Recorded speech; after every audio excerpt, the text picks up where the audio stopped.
Bahasa, identitas, dan kerinduan. Orang bilang cinta bisa tumbuh ketika kita sudah jauh darinya.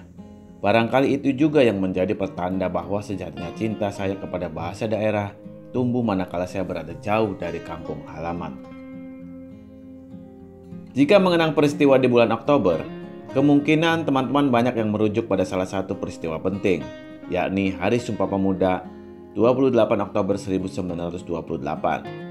Selain itu, sejatinya pada tanggal 28 Oktober juga menjadi tonggak sejarah terkait ditetapkannya bahwa Oktober adalah sebagai bulan bahasa. Lantas, sebagai apresiasi kita terhadap bulan bahasa, apa yang sudah teman-teman lakukan? Dalam kehidupan sehari-hari, bahasa menjadi alat komunikasi penting untuk saling memahami pesan yang disampaikan.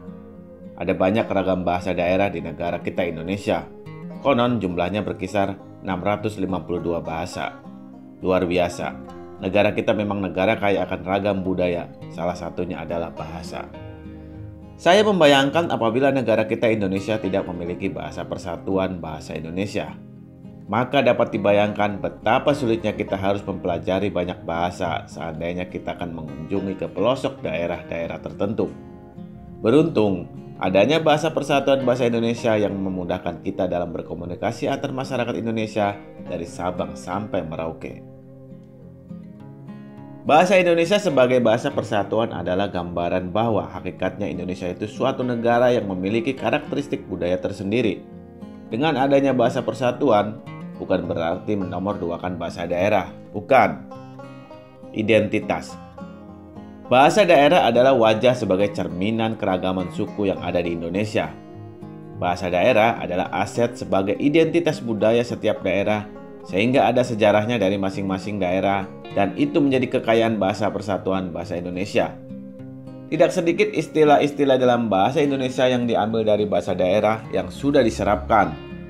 Bukankah ini pertanda bahwa bahasa daerah adalah akar dari keberadaan bahasa Indonesia? Kalau saya coba tapak tilas, dahulu, dari mana saya mempelajari bahasa Indonesia? Di rumah jelas tidak mungkin karena bahasa yang digunakan adalah bahasa ibu, bahasa Dermayu, bahasa daerah sendiri. Lagi pula, emas saya juga tidak lancar berbahasa Indonesia.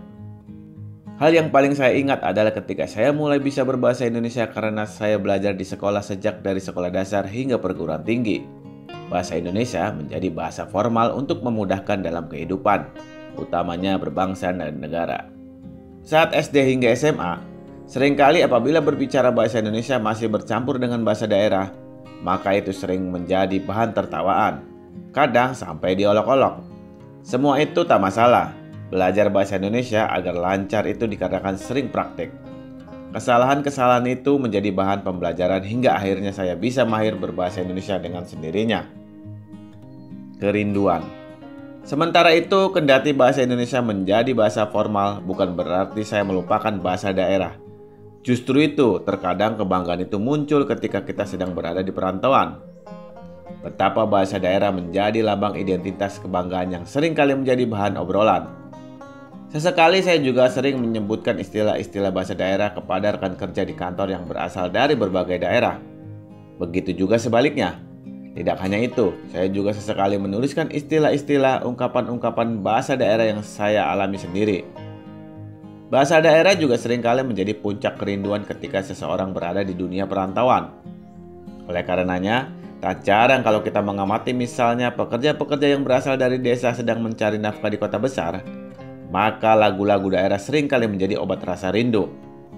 Kemungkinan itu bentuk dari rasa rindu terhadap keluarga, kampung halaman, dan tentu saja bahasa daerahnya yang terbiasa digunakan untuk berkomunikasi saat dahulu kala.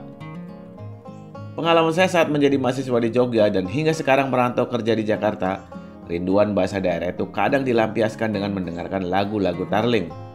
Lalu, saat mendengarkan lagu Tarling terlintas ingatan saya kepada emak yang sedang memasak sambil mendengarkan Tarling di radio setiap sore. Teringat kampung halaman belakang rumah dengan alamnya yang masih asri. Padahal ketika di kampung dulu, terus terang saya jarang sekali mendengarkan lagu-lagu Tarling tersebut. Mengapa itu bisa terjadi? Mungkin itulah bentuk apresiasi wujud kecintaan saya terhadap bahasa daerah yang tidak saya sadari.